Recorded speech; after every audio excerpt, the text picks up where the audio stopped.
Nah, hari ini tema kita adalah serupa dengan Kristus. Bapak Ibu, ini kelihatannya hal yang mustahil ya. Kan Kristus ini Tuhan, Allah sendiri. Ya, kok kita harus demikian? Ya, kita sangat beruntung karena ketika kita diciptakan, Adam dan Hawa diciptakan dan sampai hari ini kita diciptakan, itu karena kasih Tuhan. Bapak Ibu pernah enggak berpikir, mengapa kok Tuhan itu menciptakan manusia?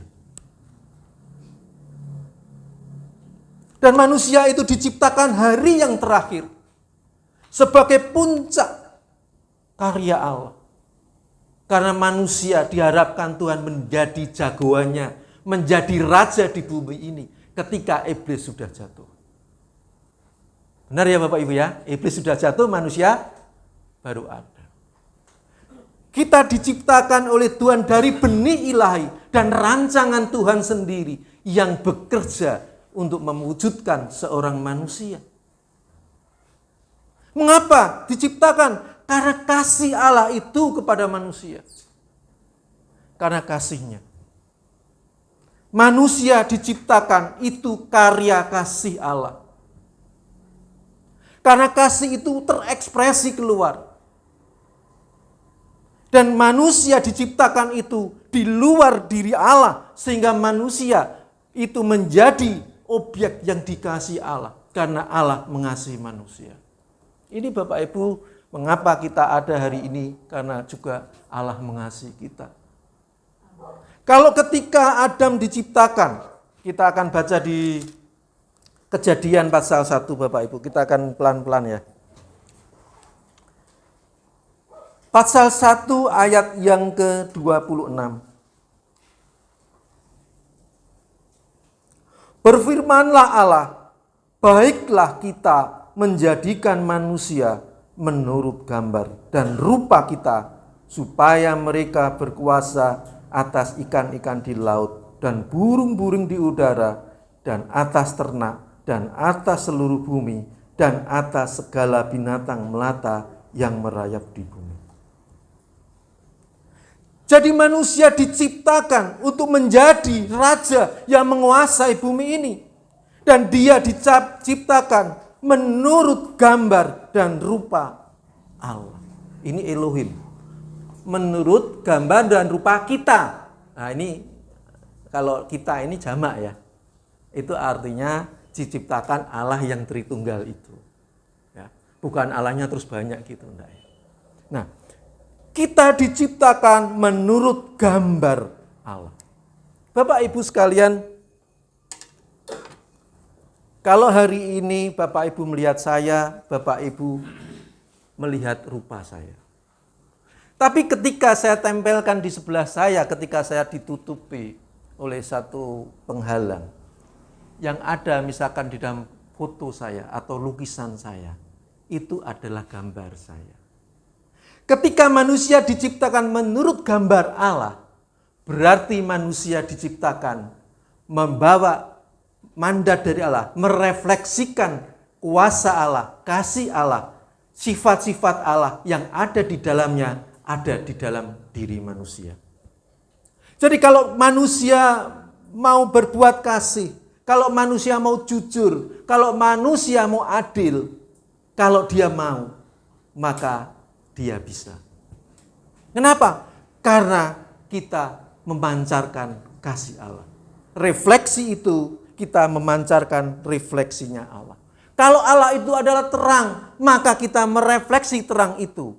Sehingga kalau kita ada di bumi, maka kita menjadi saksi-saksi terang yang ada di bumi. Ini Bapak Ibu. Kemudian manusia diciptakan menurut rupa Allah. Nah ini Bapak Ibu masalahnya. Ketika Allah menciptakan, itu tidak menurut gambar dan rupa Allah itu jadi satu. Tetapi melalui proses tahap. Nah kita akan membaca di ayat yang ke-27. Maka Allah menciptakan manusia itu menurut gambarnya. menurut gambar Allah diciptakannya dia, laki-laki dan perempuan diciptakannya mereka. Ternyata Allah yang merancangkan menciptakan manusia menurut gambar dan rupa masih sebatas gambar dulu. Rupa nanti. Kalau rupa nanti manusia akan menjadi bertumbuh serupa dengan Kristus. Jadi ketika ada senjang waktu di mana manusia harus berproses, berkembang, menuju kepada sesuatu yang Allah kehendaki, yaitu menjadi serupa. Masalahnya Bapak Ibu, dalam perjalanan itu manusia terganggu atau diganggu oleh kegelapan kuasa iblis yang ada. Sehingga manusia jatuh di dalam dosa sebelum dia sampai kepada rupa Allah. Nah ini prosesnya Bapak Ibu. Sehingga manusia menjadi jatuh di dalam dosa. Dan Bapak Ibu ketahui bahwa iblis yang ada di bumi ini lebih dipercaya manusia, diikuti oleh manusia. Sehingga manusia jatuh. Nah ini Bapak Ibu, jadi ketika diciptakan dari benih ilahi yang baik, ketika Allah menciptakan segala sesuatu diakhiri dengan baik, ya kita dapat melihat pada ayat yang ketiga, ayat yang keempat, Allah melihat bahwa terang itu baik. Kemudian pada ayat selanjutnya, ya pasal ayat 10, ya Allah melihat bahwa semuanya itu baik. Setiap hari penciptaan Allah menganggap itu baik. Dan manusia diciptakan dalam keadaan yang baik.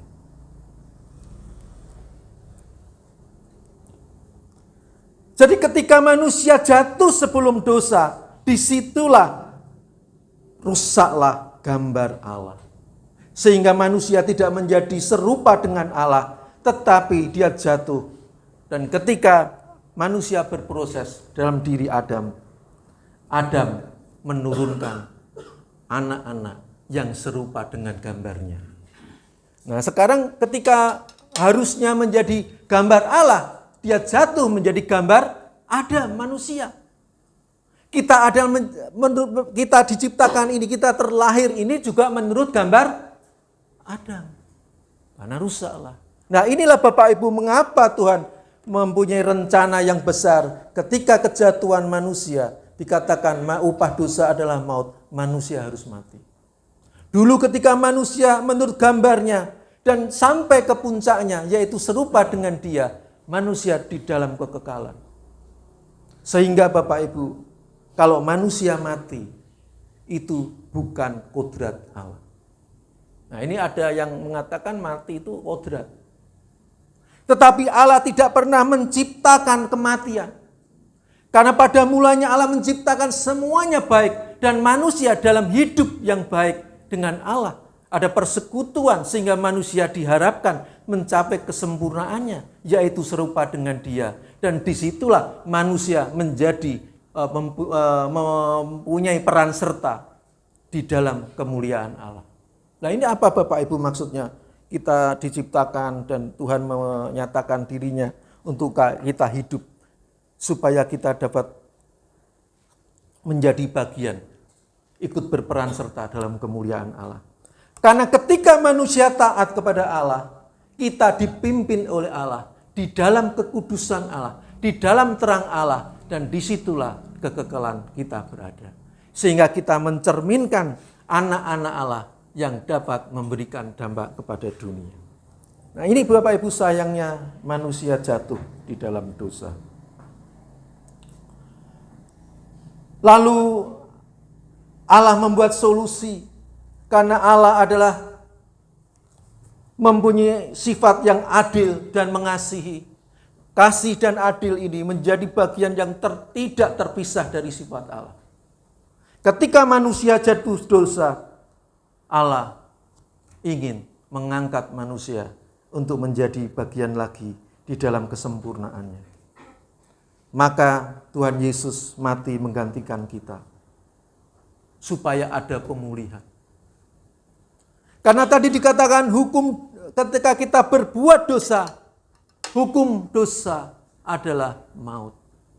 Mengapa manusia, mengapa Tuhan Yesus datang dan mati? Karena hukuman dosa adalah maut.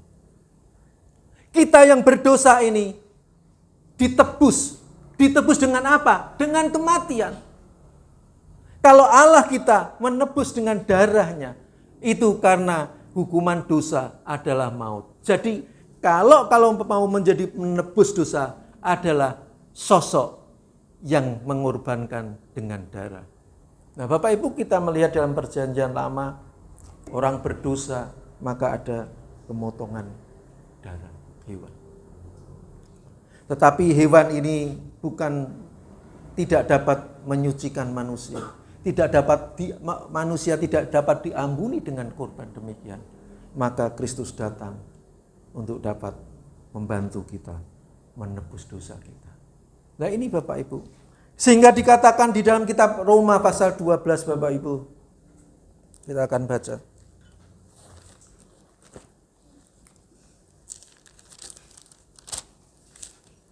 Ayat 1-2. Karena itu saudara-saudara, demi kemurahan Allah, aku menasihatkan kamu supaya kamu mempersembahkan tubuhmu sebagai persembahan yang hidup, yang kudus, yang berkenan kepada Allah. Itu adalah ibadahmu yang sejati.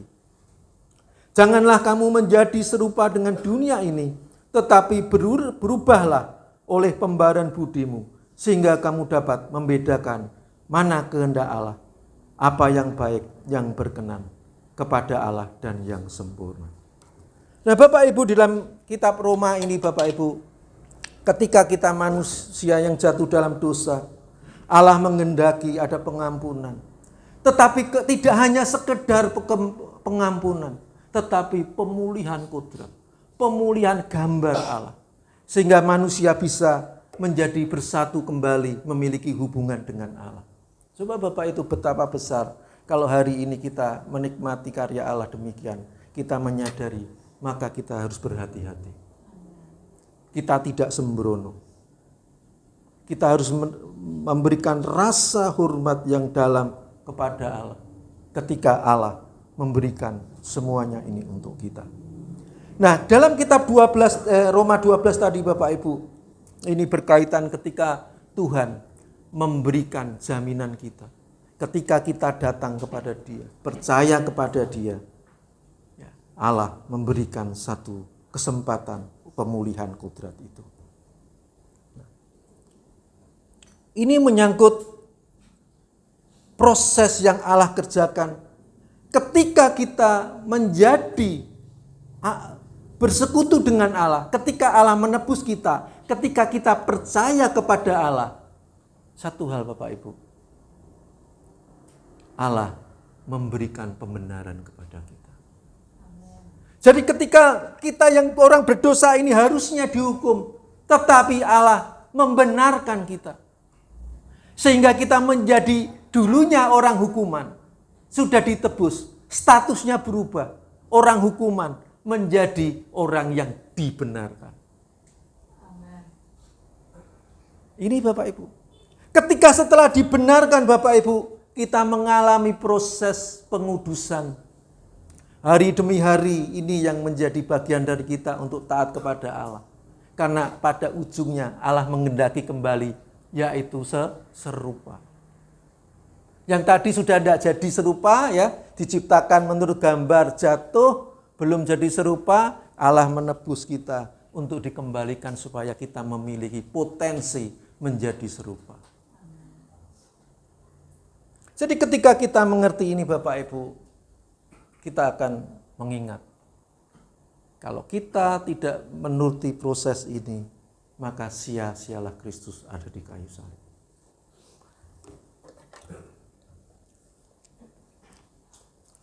Dikatakan Bapak Ibu, ya, supaya kamu mempersembahkan tubuhmu sebagai persembahan yang hidup dan kudus yang berkenan kepada Allah.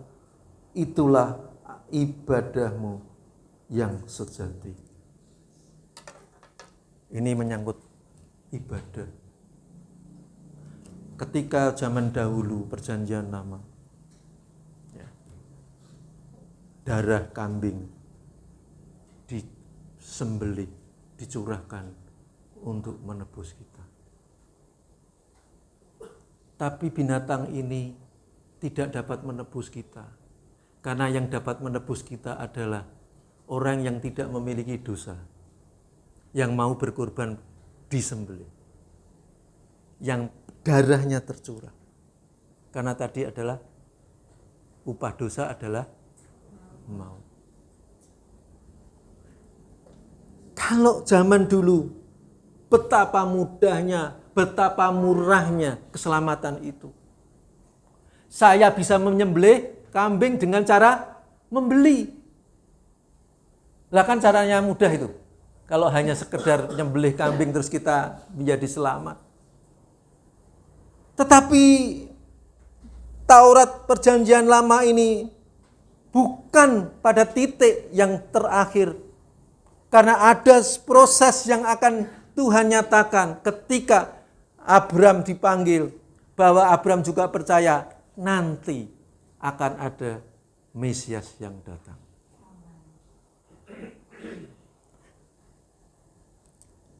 Kalau hewan ini Bapak Ibu disembelih, yang dipersembahkan apa?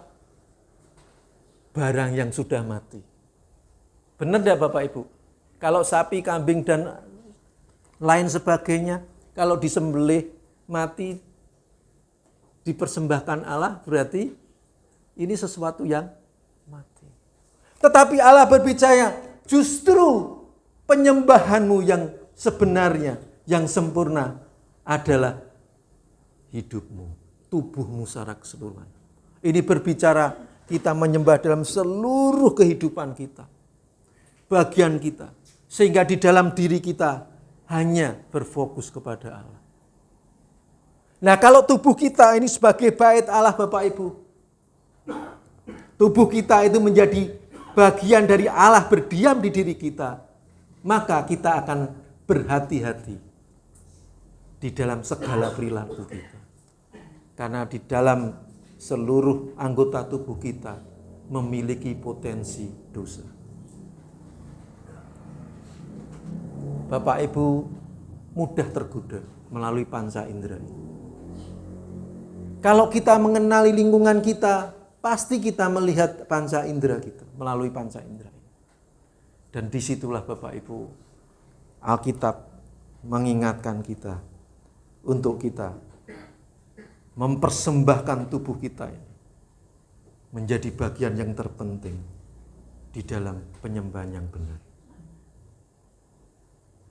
Sehingga seluruh hidup kita ini kita serahkan kepada Allah. Kalau seluruh kehidupan kita serahkan kepada Allah, tentu hal-hal yang berada di lingkungannya. Artinya bahwa tidak bisa kita, saya mau menyembah Tuhan dengan benar, kecuali saya ini tidak ya Tuhan. Tidak ada Bapak Ibu. Karena kebenaran Allah tidak pernah terpecah-pecah, tetapi selalu utuh. Tuhan, aku mau ke gereja. Asalkan aku dapat rezeki ini. Penyembahan inilah yang Tuhan mau nyatakan, mau ajarkan kepada kita. Bahwa inilah yang harus dikerjakan untuk menjadi bagian supaya kita mencapai puncak yang Tuhan inginkan. Jadi ada totalitas di dalam penyembahan kita, di dalam ibadah kita, sehingga kita sanggup untuk melayani Tuhan Yesus. Dikatakan itulah ibadahmu yang sejati. Kemudian ayat yang kedua tadi Bapak Ibu, janganlah kamu menjadi serupa dengan dunia. Kalau serupa dengan Kristus, pasti lawannya serupa dengan dunia. Tuhan mengatakan, jangan kamu serupa dengan dunia. Manusia Bapak Ibu memang tidak terlepas dari kuasa dosa. Karena iblis sudah merusak.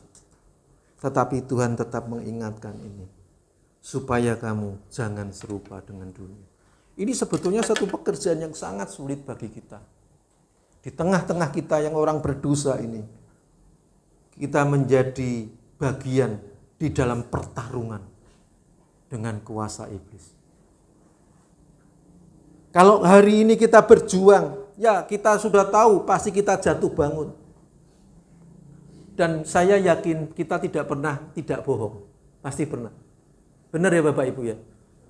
Nah, betapa sulitnya. Tetapi Tuhan menyatakan supaya kita serupa. Karena kita sebetulnya diciptakan serupa.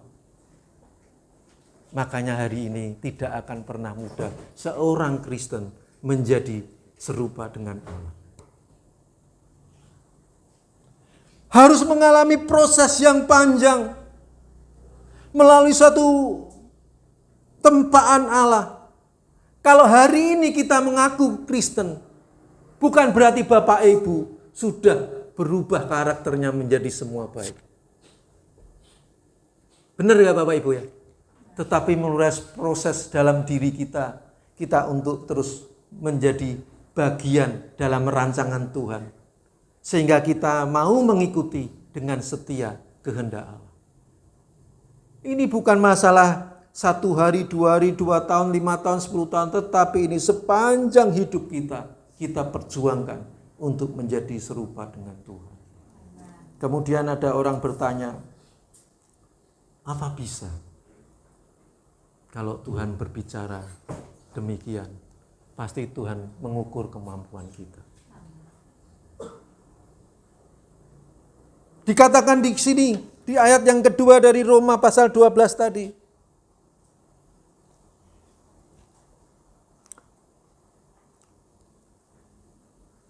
Tetapi berubahlah oleh pembaruan budimu.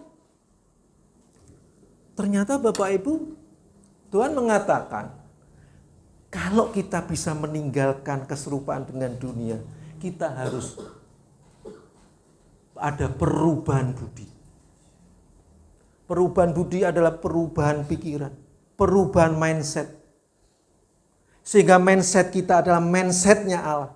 Kalau hari ini kita masih terbelenggu oleh kuasa dosa, mindset kita mindset dunia, maka Allah berkenan untuk mengajar Anda saudara sekalian untuk mengubah itu.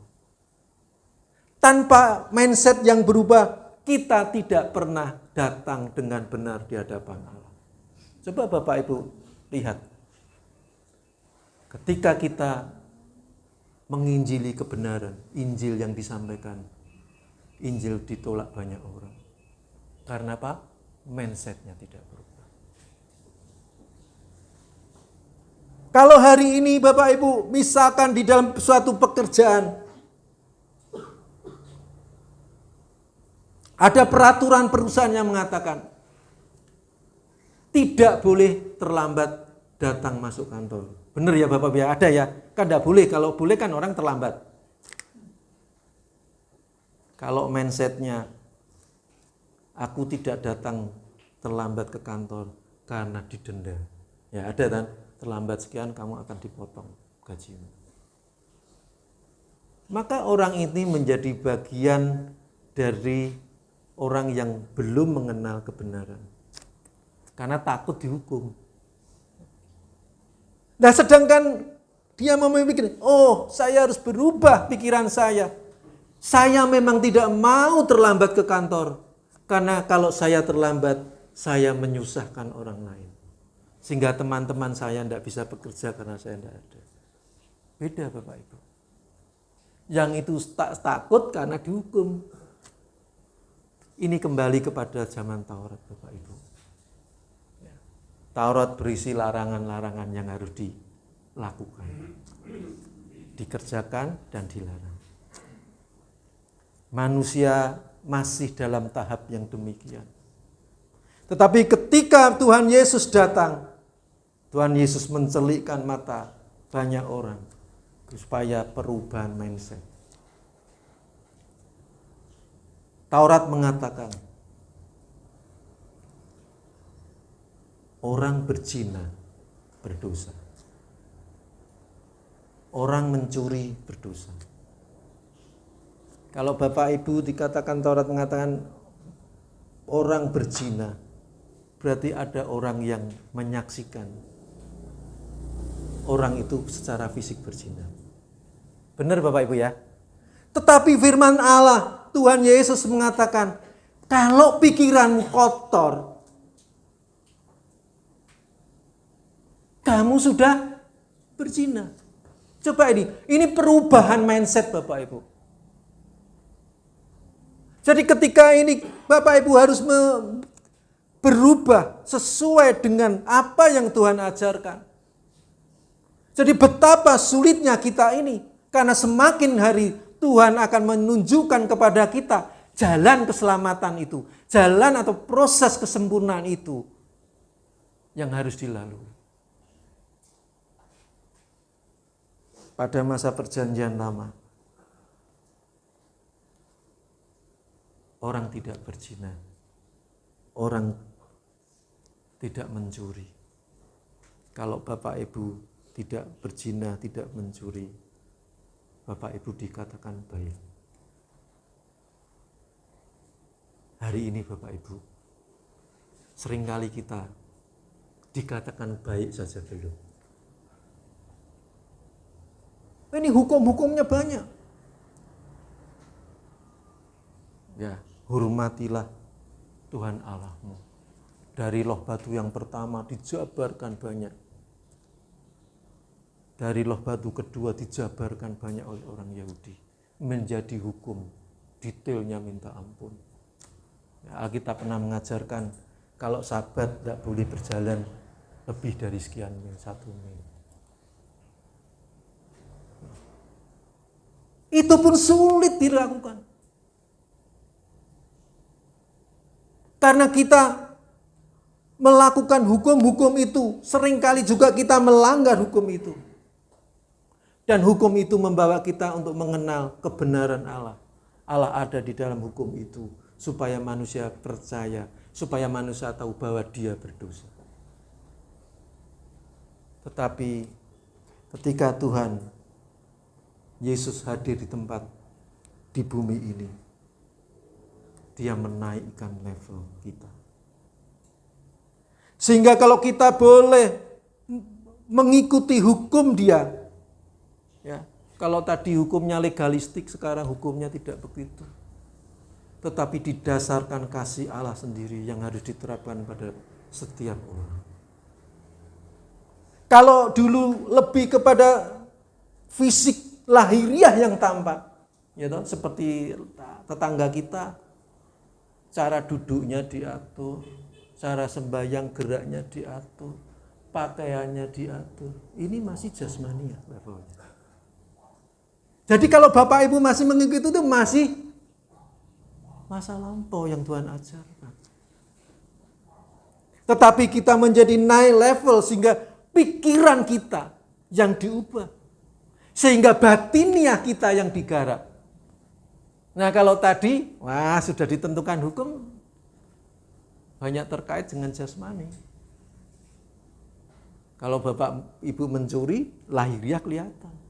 Tapi pikiran kita yang tidak kelihatan, diarahkan oleh Allah untuk menjadi bagian dalam rancangan yang sempurna. Nah, itulah Bapak Ibu mengapa Tuhan mengatakan supaya kamu dapat membedakan yang baik, hukum-hukum itu yang berkenan, batiniahnya sudah digarap, dan yang sempurna, yaitu, nah ini pengertian sempurna seringkali membuat orang ragu-ragu. Mana mungkin kita menjadi sempurna? Allah mengajarkan demikian. Kesempurnaan adalah segala yang berkenan tadi dinyatakan, dilakukan. Setiap kehendak Allah diterapkan dalam kehidupan kita. Itu sempurna. Nah kalau kita dikatakan sempurna itu ya kudu seperti Allah. Ya kita tidak pernah akan menyamai Allah. Karena kita ciptaan Allah. Kita tidak pernah juga menjadi kudus. Karena kita sejak lahirnya pun sudah berdosa. Jadi keserupaan Allah ini adalah proses dari hari ke hari yang Tuhan tunjukkan melalui status yang dibenarkan itu menjadi suatu pengudusan yang kita alami. Dan tentu tanpa peran serta Allah, manusia tidak akan pernah menjadi serupa dengan Allah. Kalau begitu nanti orang-orang akan sombong. Itu adalah peran Roh Kudus sendiri yang membawa kita menjadi serupa dengan Dia. Nah, ini Bapak Ibu satu proses perjalanan panjang, manusia gagal, kemudian dipulihkan, tidak hanya ditebus, tidak hanya ini, tetapi supaya manusia itu dikembalikan kodratnya seperti Adam dan Hawa sebelum jatuh dalam dosa.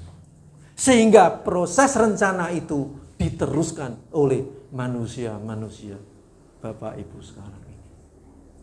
Jadi sebetulnya kita ini sudah dipulihkan oleh Kristus untuk melanjutkan estafet rencana Allah yang sempurna itu. Yaitu ketika Adam diciptakan menurut rupa dan gambar. Belum sampai gambar jatuh. Nah, kita ini meneruskan ini karena sudah gagal, kita dipulihkan, dikembalikan kodrat ini sehingga kita tidak lagi menjadi musuh Allah. Jadi Bapak Ibu, kalau Bapak Ibu simpulkan dari tadi, maka menjadi serupa dengan Kristus adalah keniscayaan. Ini Tuhan tidak basa-basi Bapak Ibu. Jadi kalau Bapak Ibu mau berbuat seperti yang dirancangkan Allah, kalau Bapak Ibu mau, maka bisa. Tapi dengan sungguh-sungguh. Bisa enggak kita melakukan itu? Pikiran kita bersih, hidup kita kudus. Jawabannya adalah bisa. Kalau tidak bisa, gagal kita. Nah ini Bapak Ibu, maka Tuhan menghendaki ciptaannya ini dipulihkan lagi. Kita menjadi penerus-penerus dari Kristus, Adam yang kedua, yang sanggup mengalahkan kuasa dosa dan iblis dan maut. Untuk kita lanjutkan. Kalau Tuhan sudah menang, kita ini tongkatnya, estafetnya itu ke kita untuk kita teruskan. Sehingga kita menjadi orang-orang yang menang di dalam Tuhan. Nah, masalahnya Bapak Ibu, di dalam perjalanan itu kita harus setia, taat kepada Tuhan. Tadi disinggung seluruh hidupmu, tubuhmu ini menjadi persembahan yang kudus di hadapan Allah. Itu berbicara juga seluruh hidupmu. Sehingga engkau tidak memiliki ilah lain. Karena hidupmu dipersembahkan, dipertaruhkan hanya untuk Kristus. Ini menyalibkan diri kita. Karena di dalam diri kita diminta untuk menuruti jejak Tuhan. Kalau Tuhan mati di atas kayu salib, bukan berarti kita juga mati disalibkan. Tetapi yang disalibkan adalah segala keinginan dan hawa nafsu kita, kedagingan kita. Nah, Bapak Ibu, ini proses ini panjang. Mulailah dari hari ke hari. Belajar untuk berkenan, setia melalui doa-doa, melalui introspeksi yang dalam, melalui setiap tindakan kita selalu introspeksi. Oh iya, tadi kata-kata saya menyakiti orang.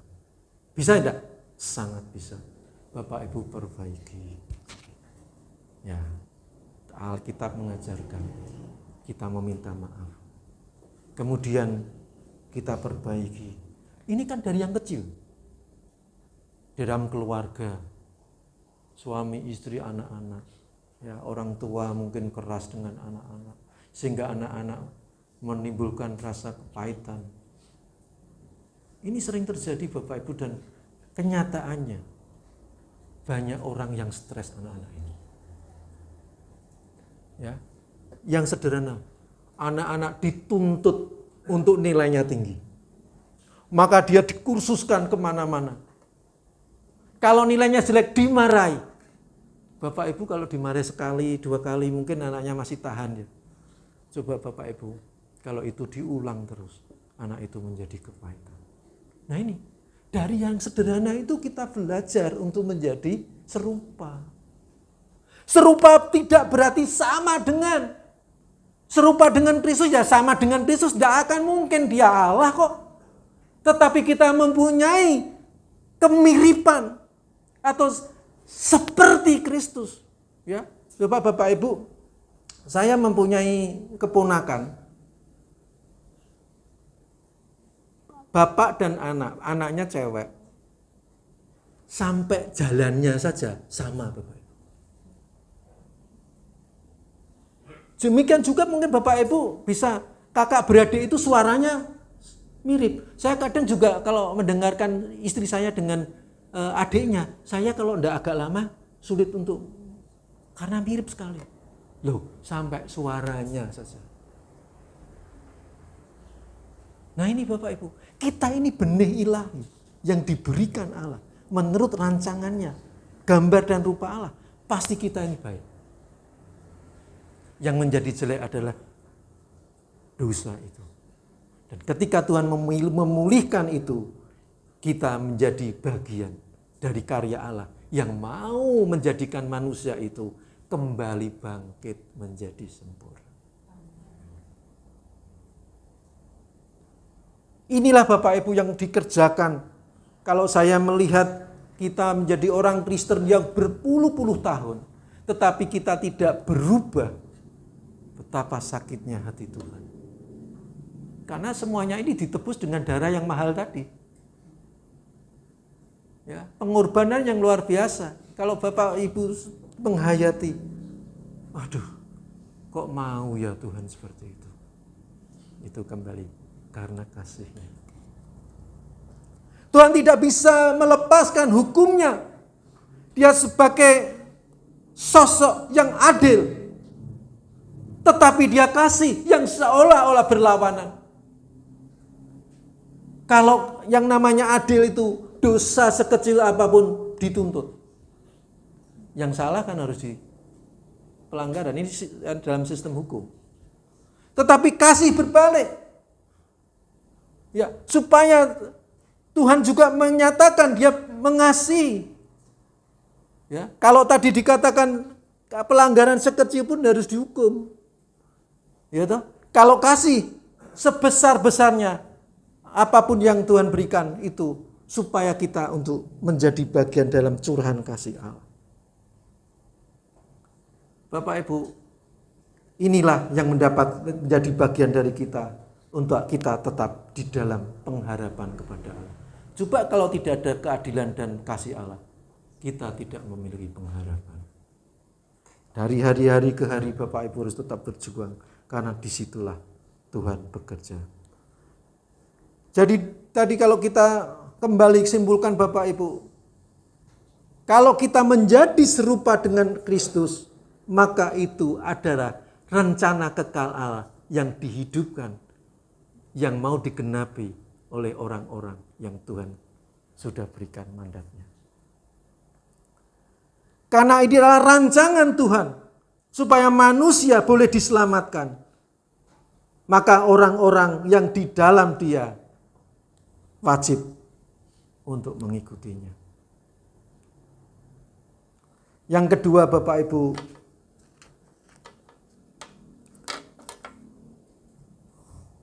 itu adalah bukti bahwa Allah mengasihi kita. Ketika kita jatuh, Allah tidak pernah meninggalkan. Karena kita terus diangkat, kita diperkuat melalui Roh-Nya, kita dibangun supaya kita mampu. Dan di dalam diri kita ini diberikan potensi untuk mengerjakan karya ini. Sehingga dalam proses tadi kita menjadi orang yang diharapkan Allah, yaitu menjadi orang yang serupa dengan Kristus. Ini Bapak Ibu akhirnya kita menjadi bagian di dalam kodrat ilahi yang dapat mempermuliakan Allah dan kita tinggal bersama Dia di dalam kemuliaan Allah. Ini rancangannya Bapak Ibu. Sehingga manusia menjadi Kristus kecil yang di dalamnya ada kuasa Allah yang menggambarkan kemuliaan Allah itu. Dan di dalamnya itu kita bersama-sama dengan Dia dapat menyatakan kebenaran Allah. Orang-orang dapat melihat apa yang dilakukan oleh orang-orang yang dipilih Allah ini menjadi semakin tahu bahwa Allah memiliki karya yang besar. Bukti kasih Allah ini Bapak Ibu dari hari ke hari terus berlangsung. Ketika orang melanggar, Tuhan ingatkan. Ketika kita melenceng, Roh Kudus memberitahukan kita sampai kepada keserupaan itu sendiri. Dan gitulah kita menjadi manusia ilahi. Nah, ini kalau di dalam bahasa lain itu dikatakan ada pengilahian. Penyatuan manusia di dalam Allah. Menjadi manusia ilahi. Menjadi man of God. Nah, kita adalah man of God. Sampai serupa dengan Allah. Nah, demikian Bapak Ibu, semoga firman ini memberikan pengertian dan kekuatan di dalam diri kita. Nah, kita akan berdoa.